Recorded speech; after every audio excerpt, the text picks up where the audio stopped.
Hello students, हम लोग metal and non metal में लास्ट केमिकल प्रॉपर्टी देख रहे थे मेटल और नॉन मेटल की, और उसमें हम लोगों को देखना था reaction between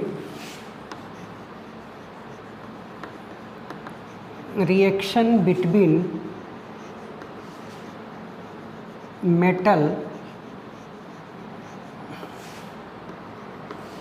and non metal कि मेटल और नॉन मेटल जब आपस में रिएक्शन करते हैं तो क्या होता है। अब reaction between metal and non metal actual में ये जो है ना बेटा, वो केमिकल बॉन्डिंग है। केमिकल बॉन्डिंग है कि मेटल और नॉन मेटल जब एक दूसरे से रिएक्ट करेंगे तो वो केमिकल बॉन्ड बनाएंगे। अब सबसे पहले तो आपको ये जानना होगा कि केमिकल बॉन्ड क्या होता है। What is chemical bond?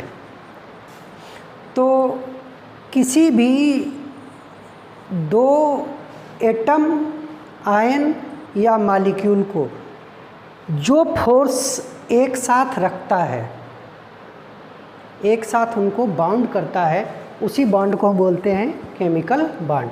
तो फोर्स ऑफ अट्रैक्शन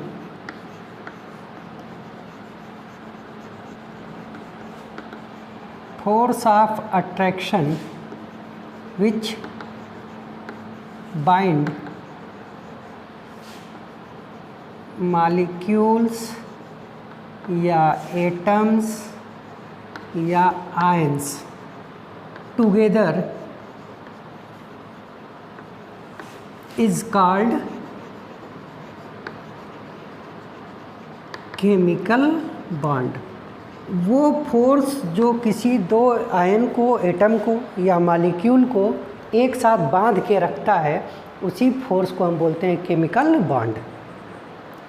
अब केमिकल बॉन्ड हम पढ़ें, इसके लिए थोड़ा सा हम पीरियोडिक टेबल देख लें। तो जो हमारी पीरियोडिक टेबल थी वो कुछ इस तरह से थी बेटा। ये थी हमारी पीरियोडिक टेबल। इस पीरियोडिक टेबल में एक्सट्रीमली लेफ्ट साइड में दो ग्रुप थे, और इन ग्रुप्स को हमने बोला था, इन दोनों को एक साथ बोला था एस ब्लॉक, ठीक है। और इसको बोला था ग्रुप 1 और इसको बोला था ग्रुप 2। फिर बीच में इस वाले पोर्शन को हम लोगों ने, मिडिल पोर्शन को बोला था डी ब्लॉक, और डी ब्लॉक के जो ग्रुप नंबर थे वो थे 3, 4, 5, 6, 7, 8, 9, 10, 11 एंड 12। तो यहाँ तक था डी ब्लॉक। और एक्सट्रीमली राइट साइड में जो ब्लॉक था, इसको बोलता, ये था अपना डी ब्लॉक, और ये था अपना पी ब्लॉक। अब पी ब्लॉक के जो ग्रुप थे वो थे 13, 14, 15, 16, 17 और एक 18। तो ये तो हो गए ग्रुप,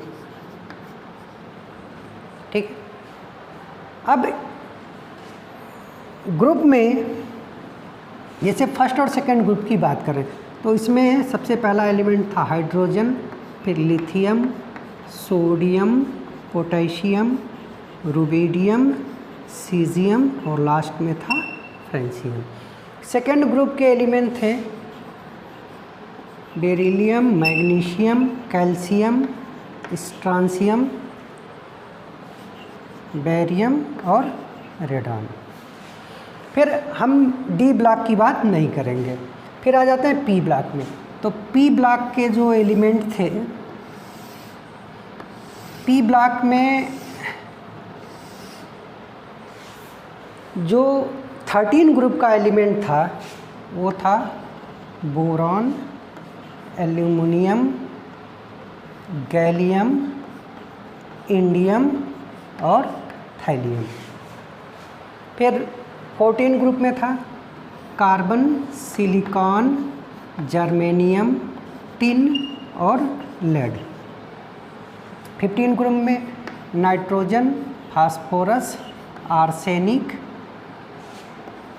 एंटीमनी और बिस्मथ।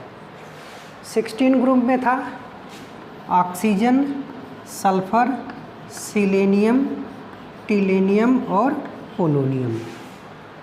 और 17 ग्रुप में था फ्लोरीन, क्लोरीन, ब्रोमीन, आयोडीन और स्टाटीन। और 18 ग्रुप में था, यहाँ पे था हीलियम, फिर था नियॉन, आर्गन, क्रिप्टॉन, जेनन और रेडॉन। और ये सब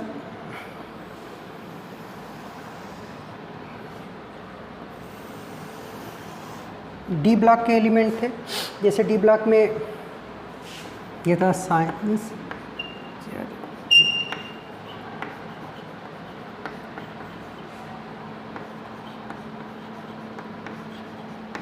जिंक, तो ये थे। और नीचे यहाँ पे 2 लाइन थी जिसको हम लोगों ने एफ ब्लॉक बोला था। खैर उसकी बात नहीं करेंगे। अब देखो, इस पीरियोडिक टेबल में हमने कहा था कि जो एस ब्लॉक है उसमें हाइड्रोजन को छोड़ के एस ब्लॉक एक्सेप्ट हाइड्रोजन सब के सब क्या थे बेटा? मेटल थे। और पूरा का पूरा डी ब्लॉक, इसमें सब के सब मेटल थे। पूरा एफ ब्लॉक मेटल से भरा था। और पी ब्लॉक में हम लोगों ने एक ऐसे लाइन खींची थी और कहा था कि इस लाइन के ऊपर ये जो एलिमेंट हैं ये सब के सब क्या हैं? नॉन मेटल हैं। नीचे वाले ये सब मेटल थे।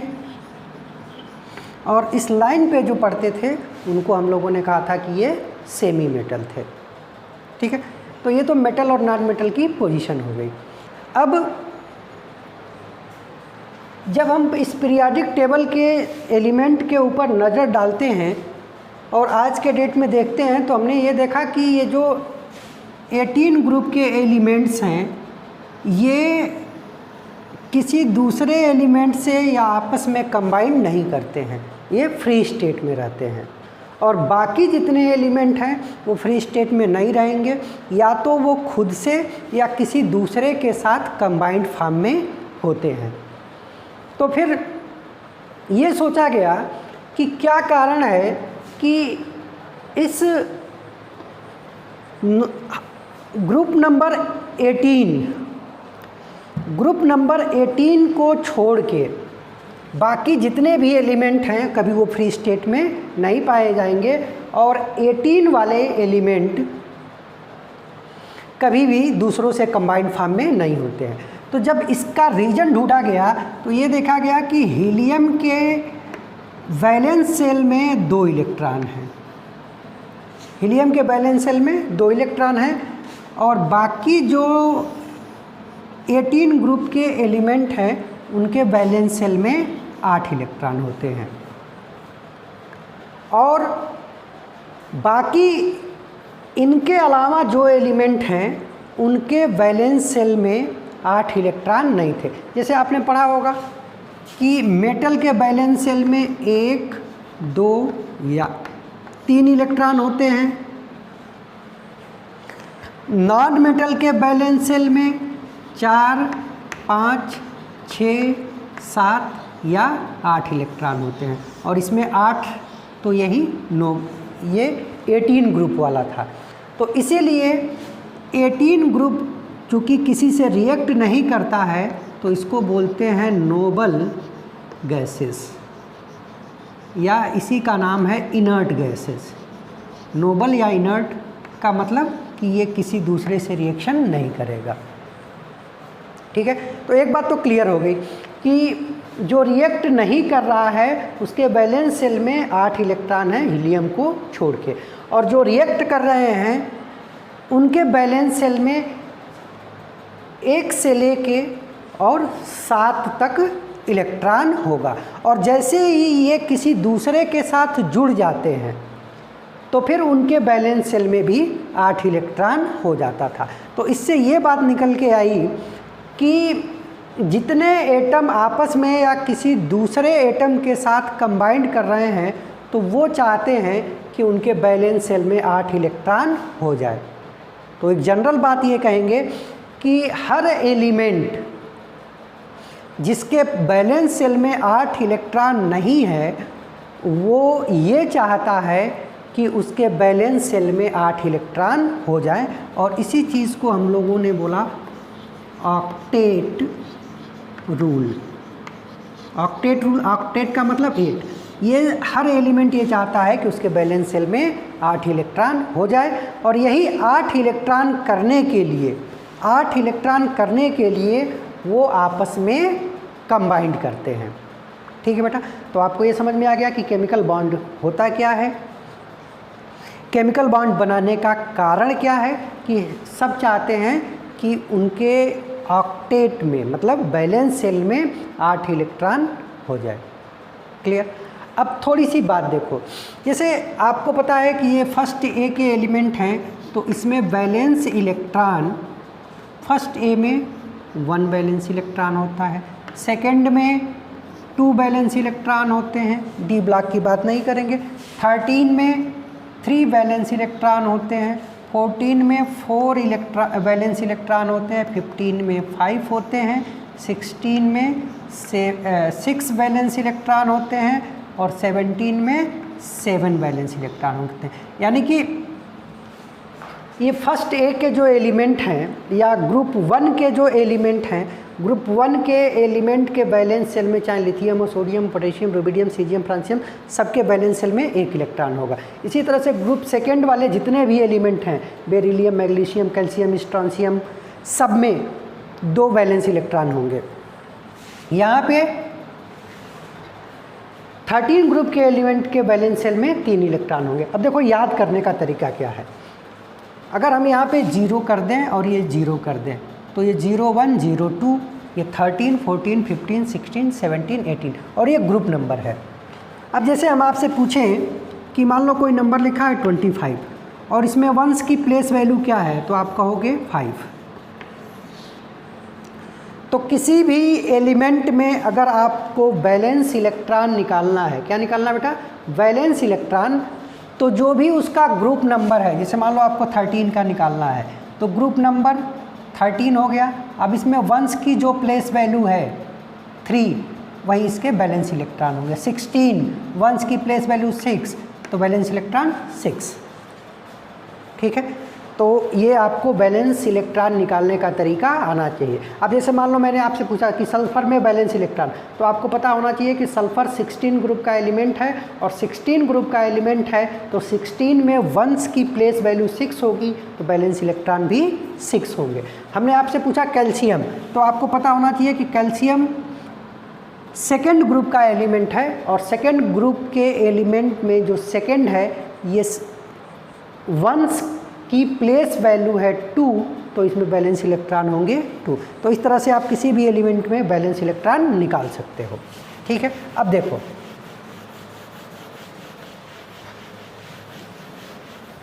इतना देखने के बाद अब देखो जरा होता क्या है कि जैसे मान लो 2 एलिमेंट हैं ए और बी।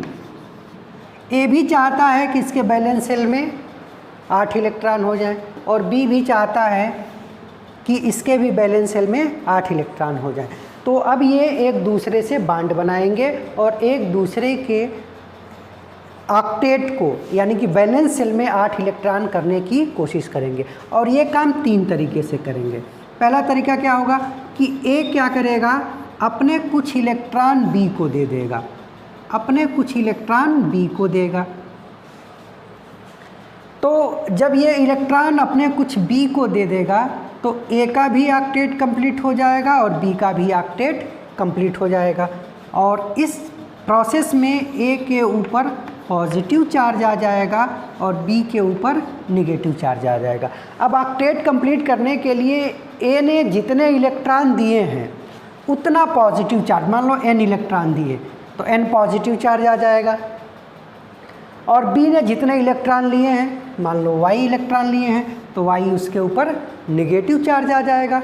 और फिर ये प्लस और माइनस, अब इन दोनों का ऑक्टेट तो कंप्लीट हो गया, लेकिन एक के ऊपर पॉजिटिव चार्ज आ गया, एक के ऊपर नेगेटिव चार्ज आ गया, तो अब दोनों एक साथ एक कंपाउंड बना लेंगे, और इस कंपाउंड का नाम होगा AYBN या X, चलो N लिखा है तो N लिख लो। तो इस तरह से एक कंपाउंड बना लेंगे। और इसमें ऑक्टेट कंप्लीट कैसे हुआ? इलेक्ट्रॉन के ट्रांसफ़र से, इलेक्ट्रॉन के ट्रांसफ़र से। तो इस तरह का जो बॉन्ड बनेगा उस बॉन्ड को बोलते हैं आयोनिक बॉन्ड। ठीक है। दूसरा तरीका क्या है बेटा?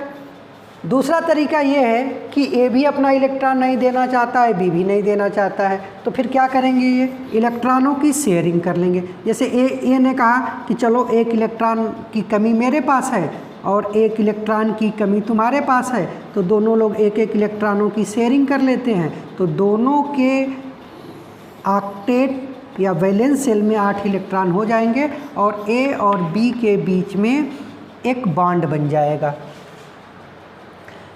और इस तरह से जब एक एक इलेक्ट्रॉनों की शेयरिंग से बॉन्ड बनता है तो इसको बोलते हैं सिंगल कोवैलेंट बॉन्ड। ठीक है। अगर ए के पास भी 2 इलेक्ट्रॉनों की कमी है और बी के पास भी 2 इलेक्ट्रॉनों की कमी है, तो दोनों ने 2-2 इलेक्ट्रॉन की शेयरिंग कर ली और ये 4 इलेक्ट्रॉन अब दोनों के पास रहेंगे।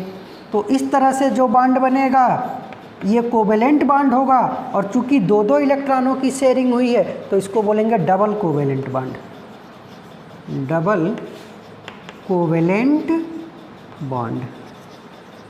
ठीक है बेटा। अगर ए के पास भी 3 की कमी है, बी के पास भी 3 की कमी है, तो ये दोनों 3-3 इलेक्ट्रॉनों की शेयरिंग कर लेंगे और फिर इनके बीच में ट्रिपल बॉन्ड बन जाएगा, तो इसको बोलेंगे ट्रिपल कोवैलेंट बॉन्ड। और इस तरह से जो बॉन्ड बन रहा है इलेक्ट्रॉनों के इक्वल शेयरिंग से, तो ये बॉन्ड कहलाता है, इसको इन जनरल हम कहेंगे कोवैलेंट बॉन्ड। अब तीसरा और एक तरीका है, वो क्या है कि जैसे मान लो ए और बी ऑक्टेट पूरा करने के लिए इलेक्ट्रॉन का शेयरिंग कर रहे हैं, इलेक्ट्रॉन की शेयरिंग कर रहे हैं, लेकिन उनमें से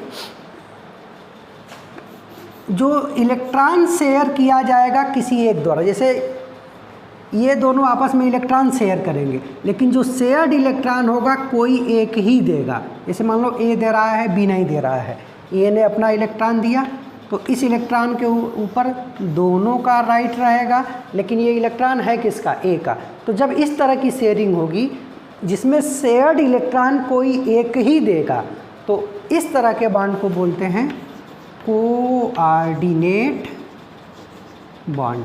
तो इस 3 तरह से ये एलिमेंट अपना ऑक्टेट कंप्लीट करते हैं और बॉन्ड बनाते हैं।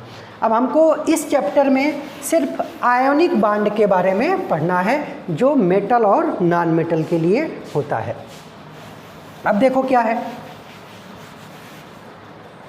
जैसे मान लो हम जितने भी मेटल्स हैं, मेटल हैं, तो कोई मेटल M है तो इसके बैलेंस शेल में या तो 1 इलेक्ट्रॉन होगा या 2 इलेक्ट्रॉन होगा या 3 इलेक्ट्रॉन होगा। अब ऑक्टेट कंप्लीट करने के लिए या तो ये अपना 1 इलेक्ट्रॉन किसी को दे दे या 7 इलेक्ट्रॉन किसी से ले ले, या 2 इलेक्ट्रॉन किसी को दे दे, या तो फिर ये 6 इलेक्ट्रॉन किसी से ले, या 3 इलेक्ट्रॉन किसी को दे दे, या फिर 5 इलेक्ट्रॉन किसी से ले ले। अब इसके लिए आसान क्या है, 1, 2 या 3 इलेक्ट्रॉन को देना, इससे कि वो 7 इलेक्ट्रॉन किसी से ले, 6 इलेक्ट्रॉन किसी से ले, 5 इलेक्ट्रॉन किसी से ले। तो इस तरीके से जो मेटल होंगे वो अपने वैलेंस इलेक्ट्रॉन को जैसे मेटल है, तो मेटल क्या करेगा, अपने वैलेंस इलेक्ट्रॉन को किसी को दे देगा, और जैसे ही मेटल अपने वैलेंस इलेक्ट्रॉन को किसी को देगा तो इस मेटल के ऊपर पॉजिटिव चार्ज आ गया। अब मान लो इस मेटल के पास एक वैलेंस इलेक्ट्रॉन है, जैसा कि फर्स्ट ग्रुप के एलिमेंट के साथ होता है। तो फर्स्ट ग्रुप के एलिमेंट के पास एक ही वैलेंस इलेक्ट्रॉन होता है, तो वो एक इलेक्ट्रॉन देंगे, एक पॉजिटिव चार्ज आ जाएगा और इसका ये कैटायन बन जाएगा। इसी तरीके से अगर सेकेंड ग्रुप का एलिमेंट है, मेटल है, तो इसके वैलेंस शेल में 2 इलेक्ट्रॉन होते हैं, ये 2 इलेक्ट्रॉन अपना दे देगा किसी को और इसके ऊपर 2 पॉजिटिव चार्ज आ जाएंगे और ये कैटायन बना लेगा। सिमिलरली अगर 13 ग्रुप का एलिमेंट है तो इसके वैलेंस शेल में 3 इलेक्ट्रॉन होते हैं। अब ये 3 इलेक्ट्रॉन अपना किसी को दे देगा तो इसके ऊपर 3 पॉजिटिव चार्ज आ जाएंगे और ये अपना कैटायन बना लेगा। और जैसे ही कैटायन बना तो अब इस मेटल के ऑक्टेट कंप्लीट हो गए, मेटल के ऑक्टेट कंप्लीट हो गए। और इसीलिए मेटल अपने इलेक्ट्रॉन को दे के किसी और को कैटायन बना के अपना ऑक्टेट कंप्लीट कर रहा है, तो मेटल को हम बोलते हैं कि ये इलेक्ट्रो पॉजिटिव होते हैं। कैसे होते हैं? इलेक्ट्रो पॉजिटिव होते हैं। अब नॉन मेटल की बात कर लो। नॉन मेटल के केस में क्या है कि इसके पास 5, 6, 7 इलेक्ट्रॉन हैं, तो ऑक्टेट कंप्लीट करने का फिर इसके पास तरीका है, या तो 5 किसी को दे या 3 किसी से ले ले। आसान क्या है? 3 किसी से ले लेना। ये जो 6 वाले वैलेंस शेल वाले इलेक्ट्रॉन है जिसमें वो या तो 6 किसी को दे या 2 किसी से ले ले, तो 2 लेना आसान होता है। इसी तरह से 7 वाले फ्लोरीन, क्लोरीन, ब्रोमीन, इनके 7 वैलेंस इलेक्ट्रॉन है, तो अब 7 किसी को देने से अच्छा है कि 1 किसी से ले ले, तो ये 1 किसी से ले लेते हैं। यानी कि जो नॉन मेटल हैं वो इलेक्ट्रॉन लेके अपना एनायन बना के और ऑक्टेट कंप्लीट करेंगे। ठीक है। अब जब कोई मेटल और नॉन मेटल पास आएंगे तो मेटल इलेक्ट्रोपॉजिटिव है, ये अपना इलेक्ट्रॉन दे के कैटायन बनाने के लिए रेडी है, और नॉन मेटल इलेक्ट्रॉन लेके एनायन बनाने के लिए रेडी है। तो ये दोनों, मेटल अपना इलेक्ट्रॉन नॉन मेटल को दे देगा, मेटल कैटायन बना लेगा और नॉन मेटल एनायन बना लेगा, दोनों के ऑक्टेट कंप्लीट हो जाएंगे। अब ऑक्टेट तो कंप्लीट हो गए, लेकिन जैसे ही ऑक्टेट कंप्लीट हुआ मेटल के ऊपर पॉजिटिव चार्ज है और नॉन मेटल के ऊपर निगेटिव चार्ज है, तो अब ये पॉजिटिव और निगेटिव चार्ज एक दूसरे को अट्रैक्ट करते हैं, फिर ये पास पास आ जाएंगे और कंपाउंड बनेगा, और उस कंपाउंड का नाम होगा आयोनिक कंपाउंड, और ये बॉन्ड कहलाएगा आयनिक बॉन्ड। तो इस तरह से मेटल और नॉन मेटल जब आपस में रिएक्शन करेंगे तो आयनिक कंपाउंड बनेगा। ठीक है बेटा, तो ये बात आपको ध्यान रखनी है कि मेटल और नॉन मेटल जब आपस में रिएक्शन करेंगे तो मेटल इलेक्ट्रोपॉजिटिव है, अपना इलेक्ट्रॉन दे देगा, उसके ऊपर पॉजिटिव चार्ज आ जाएगा, और नॉन मेटल इलेक्ट्रोनिगेटिव है, मेटल से इलेक्ट्रॉन ले लेगा और उसका एनायन बन जाएगा। अब दोनों के ऑक्टेट हो जाएंगे कंप्लीट, लेकिन दोनों के ऊपर आ गया चार्ज, और ये चार्ज अपोजिट नेचर का है, तो इस वजह से ये आ जाएंगे पास पास, और इस तरह से जो कंपाउंड बनेगा उस कंपाउंड का नाम होगा आयोनिक बॉन्ड। यानी कि जैसे मान लो कोई मेटल है और इसकी रिएक्शन किसी नॉन मेटल से हुई, तो मेटल और नॉन मेटल मिलके बनाते हैं आयनिक कंपाउंड। ठीक है बेटा। जैसे मान लो हमने कहा कि मेटल है M और नॉन मेटल है X, तो मेटल अपना इलेक्ट्रॉन नॉन मेटल को देगा। अब मेटल के ऊपर आ जाएगा पॉजिटिव चार्ज, मान लो N इलेक्ट्रॉन दिया तो N पॉजिटिव चार्ज आया, इसने इलेक्ट्रॉन लिया तो इसके ऊपर नेगेटिव चार्ज आएगा, Y इलेक्ट्रॉन ले लिया तो Y नेगेटिव चार्ज आएगा। अब ये पॉजिटिव और नेगेटिव एक दूसरे को अट्रैक्ट करेंगे और साथ में आ जाएंगे, तो ये बन जाएगा MyXN टाइप का आयोनिक कंपाउंड, आयोनिक कंपाउंड। और ये जो फोर्स है, इस फोर्स का नाम होगा इलेक्ट्रोस्टैटिक फोर्स ऑफ अट्रैक्शन। ये होता है, इस फोर्स को बोलते हैं electrostatic force of attraction, electrostatic force of attraction. और ये बहुत ही स्ट्रांग फोर्स होता है, स्ट्रांग फोर्स होता है, यानी कि आयनिक बॉन्ड जो होगा वो स्ट्रांग बॉन्ड होगा। क्लियर है बेटा? बोलो। चल, अब कुछ आयनिक कंपाउंड कैसे बनते हैं इसके बारे में ज़रा हम लोग देख लेते हैं। जैसे मान लो NaCl है, तो हमको NaCl बनाना है। तो देखो पहले Na के बारे में बात करो। सोडियम 11 इलेक्ट्रॉन होते हैं, इलेक्ट्रॉनिक कॉन्फ़िगरेशन करोगे तो 2 8 और 1 होगा। ठीक है। क्लोरीन 17 इलेक्ट्रॉन होते हैं, इसका इलेक्ट्रॉनिक कॉन्फ़िगरेशन करोगे तो 2 8 और 7 होगा।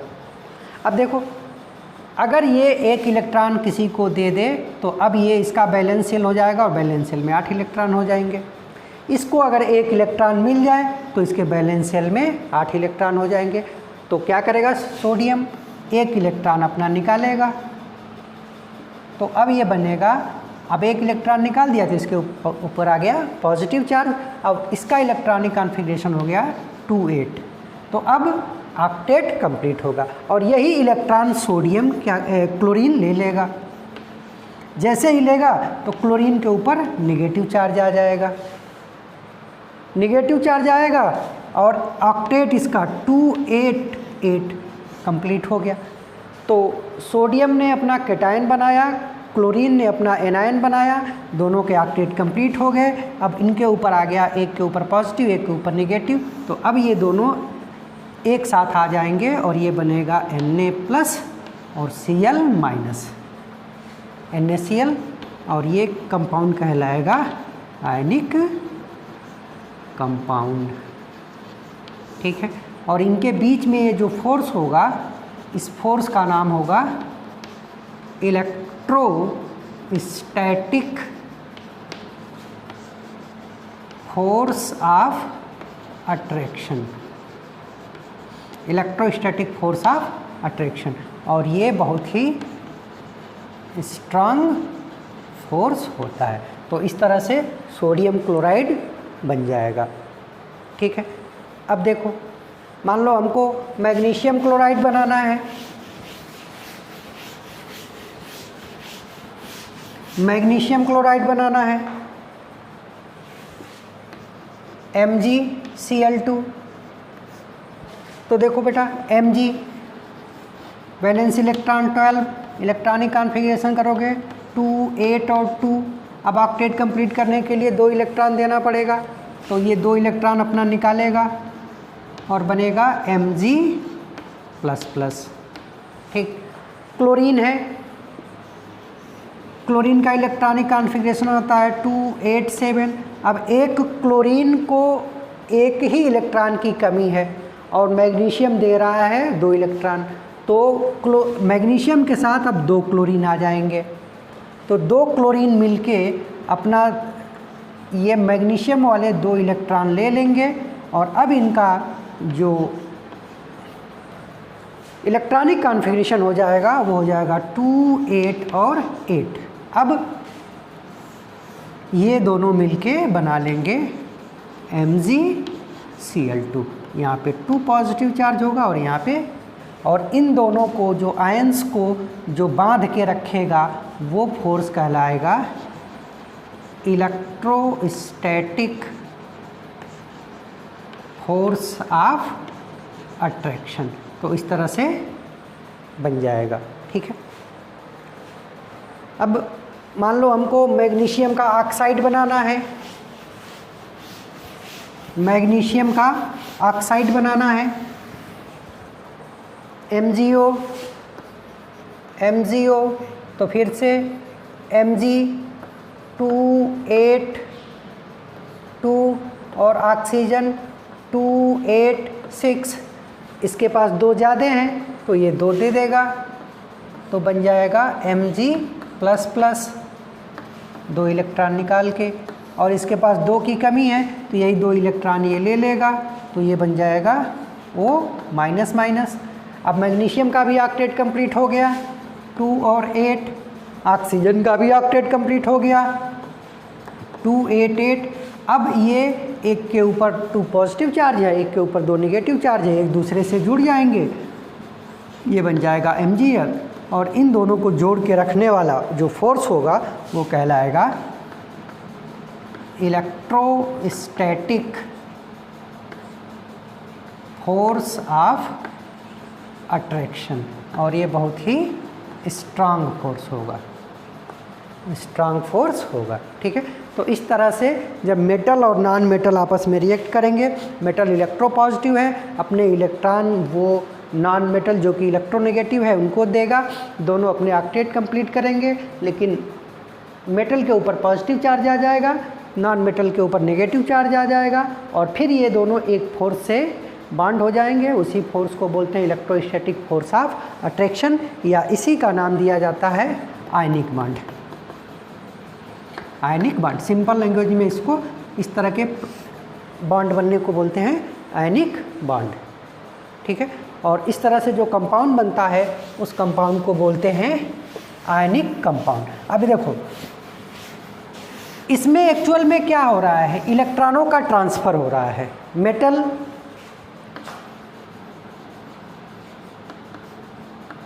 इलेक्ट्रॉन दे रहा है और नॉन मेटल इलेक्ट्रॉन ले रहा है। ठीक है, अब कोई मेटल जितने इलेक्ट्रॉन देगा वही उस मेटल की कहलाएगी इलेक्ट्रोवैलेंसी। इलेक्ट्रोवैलेंसी जैसे फर्स्ट ए के एलिमेंट हैं तो वो एक इलेक्ट्रॉन देते हैं तो उनकी इलेक्ट्रोवैलेंसी होगी 1। जो फर्स्ट ए या इसी को फर्स्ट ग्रुप बोलते हैं। इसी तरह से जो सेकेंड ग्रुप के एलिमेंट हैं वो 2 इलेक्ट्रॉन देते हैं तो वो उनकी इलेक्ट्रोवैलेंसी होगी।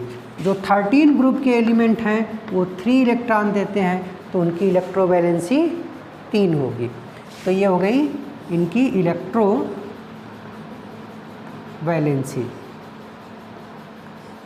सिमिलरली बेटा नॉन मेटल जितने इलेक्ट्रॉन लेता है वो उसकी कहलाती है इलेक्ट्रोवैलेंसी। इलेक्ट्रोवैलेंसी जैसे मान लो 17 ग्रुप है तो ये 1 इलेक्ट्रॉन लेते हैं तो एक 17 ग्रुप के एलिमेंट की इलेक्ट्रोवैलेंसी होगी। 16 ग्रुप के एलिमेंट हैं तो ये 2 इलेक्ट्रॉन लेते हैं तो 2 उनकी इलेक्ट्रोवैलेंसी हो गई। 15 ग्रुप के एलिमेंट हैं वो 3 इलेक्ट्रॉन दूसरों से लेते हैं तो ये इनकी क्या हो गई इलेक्ट्रोवैलेंसी। अब आपको ये ध्यान रखना है इलेक्ट्रोवैलेंसी कि कोई मेटल या नॉन मेटल जितने इलेक्ट्रॉन का ट्रांसफ़र करते हैं वही उनकी क्या होती है इलेक्ट्रोवैलेंसी।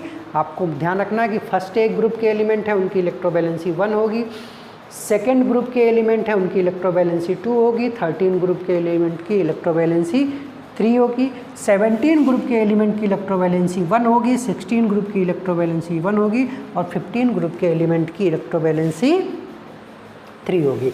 अब हम कुछ प्रॉपर्टीज़ पढ़ लें आयनिक कंपाउंड की।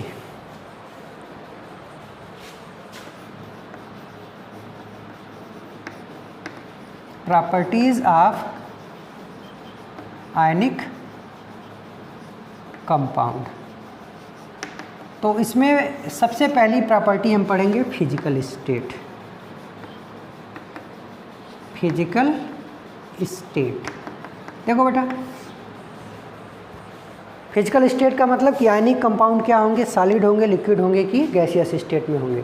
तो जो भी मेटल होगा और जो नॉन मेटल होगा, मेटल के ऊपर पॉजिटिव और नॉन मेटल के ऊपर नेगेटिव, और हमने पढ़ा था कि इनके बीच का लगने वाला फोर्स ऑफ अट्रैक्शन जिसको हम इलेक्ट्रोस्टैटिक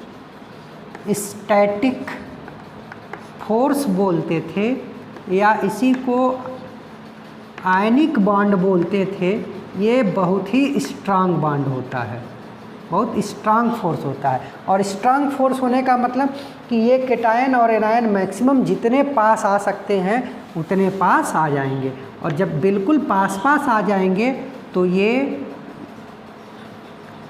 कम्पैक्टली अरेंज होंगे, बिल्कुल एक दूसरे से कम्पैक्टली अरेंज होंगे। और आपको पता है कि जब कंस्टिट्यूएंट पार्टिकल कम्पैक्टली अरेंज होते हैं तो जो फिजिकल स्टेट होती है वो सॉलिड होती है, यानी कि जितने भी आयनिक कंपाउंड होंगे सबके सब सॉलिड स्टेट में होंगे।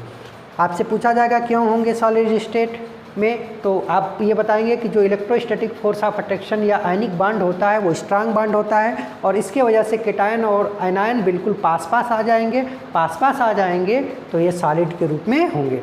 और सॉलिड भी कैसे होंगे? क्रिस्टलाइन सॉलिड, क्रिस्टलाइन सॉलिड, ठीक है, ये एक क्रिस्टल के रूप में अरेंज होंगे।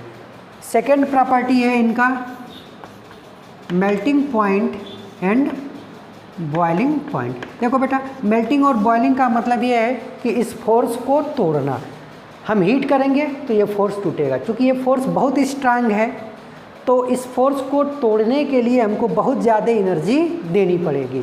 तो इसी वजह से जो आयनिक कंपाउंड होते हैं उनका melting point and boiling point of ionic compound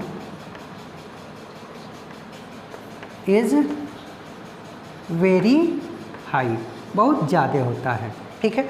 और देखो, अगर दो कंपाउंड हैं ए और बी कंपाउंड है, मान लो इसका मेल्टिंग पॉइंट है 1000 डिग्री और इसका है 1500 डिग्री सेंटीग्रेड, तो अब यहाँ पे इसका मेल्टिंग पॉइंट ज़्यादा है, इसका मतलब कि इस फोर्स को तोड़ने के लिए हमको ज़्यादा एनर्जी देनी पड़ेगी। मतलब बी के केस में जो आयोनिक बॉन्ड है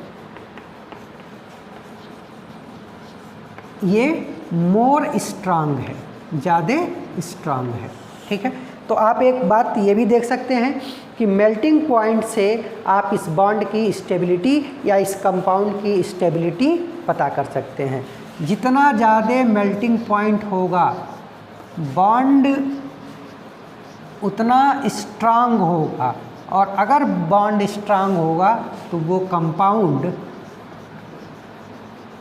उतना स्टेबल होगा, ठीक है बेटा। तो एक चीज़ ये ध्यान रखना, कभी कभी इनडायरेक्ट में आपसे दो कंपाउंड के मेल्टिंग पॉइंट पूछे जाएंगे कि इन दोनों में से किसमें स्ट्रांग बॉन्ड है या कौन ज़्यादा स्टेबल है। तो जिसका मेल्टिंग पॉइंट ज़्यादा है उसका बॉन्ड स्ट्रांग और उसकी स्टेबिलिटी ज़्यादा है, ठीक है।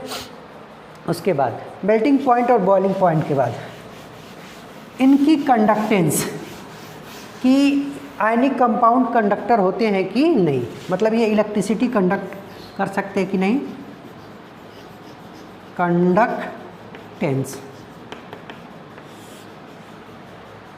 कंडक्टेंस हमने आपको बताया था कि कोई भी सब्सटेंस है, अगर आप उसमें इलेक्ट्रिसिटी पास करो और ये इलेक्ट्रिसिटी इससे पास हो जाती है तो इसको बोलते हैं कंडक्टर, और नहीं होती है तो उसको बोलते हैं नॉन कंडक्टर।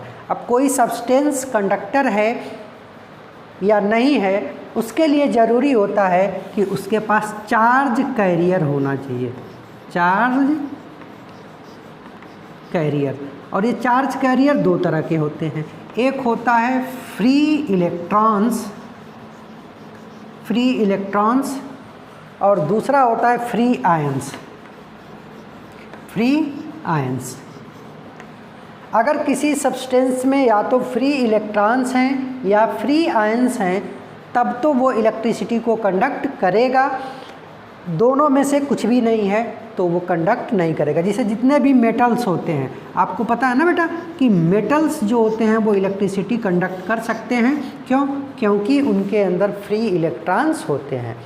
और आयनिक कंपाउंड की बात करें, जैसे मान लो हमने आयनिक कंपाउंड लिया Na+ और Cl-, और ये अगर सॉलिड स्टेट में है तो इनके बीच में बहुत स्ट्रांग फोर्स होगा, और स्ट्रांग फोर्स होगा तो आयन तो हैं लेकिन ये मूव नहीं कर सकते। तो सॉलिड स्टेट में कोई भी आयनिक कंपाउंड सॉलिड स्टेट में ये बैड कंडक्टर होते हैं। आयनिक कंपाउंड सॉलिड स्टेट में अगर वो सॉलिड फेज में है तो वो बैड कंडक्टर होंगे, इलेक्ट्रिसिटी कंडक्ट नहीं कर पाएंगे। इन्हीं को अगर पानी में घोल दो या इनको मॉल्टेन स्टेट में ले जाओ, गलित अवस्था, मॉल्टेन स्टेट, और मॉल्टेन स्टेट को ही बोलते हैं फ्यूज्ड, मतलब दोनों ही मॉल्टेन है, गलित अवस्था में है। तो उस केस में अब ये बॉन्ड टूट जाएगा। आपने इसको हीट किया, पहले सॉलिड था, सॉलिड से ये लिक्विड में आ गया, लिक्विड फॉर्म में आ गया, तो अब ये बॉन्ड टूट गया। अब आयंस इसमें फ्री हो गए तो ये कंडक्टर के जैसे काम करेगा। या इसको पानी में घोल दो तो उसको बोलेंगे एक्वस सॉल्यूशन में, पानी में घोल दोगे तो भी ये आयंस अलग अलग हो जाएंगे और उस केस में भी ये कंडक्टर के जैसे काम करेगा। ठीक है बेटा, तो ये सारी चीज़ें आपको आयनिक कंपाउंड के बारे में ध्यान रखना होगा कि इनका फिजिकल स्टेट सॉलिड होता है, melting point, boiling point height होती है, कंडक्टेंस अगर ये सॉलिड स्टेट में है तो बैड कंडक्टर हैं, और मॉल्टेन और फ्यूज स्टेट या एक्वस सॉल्यूशन में है तो ये इलेक्ट्रिसिटी कंडक्ट करेंगे। ठीक है बेटा, और इस तरीके से हमारा ये वाला चैप्टर भी अब ख़त्म हो गया। इसके बाद हम लोग नेक्स्ट चैप्टर शुरू करेंगे। Thank you.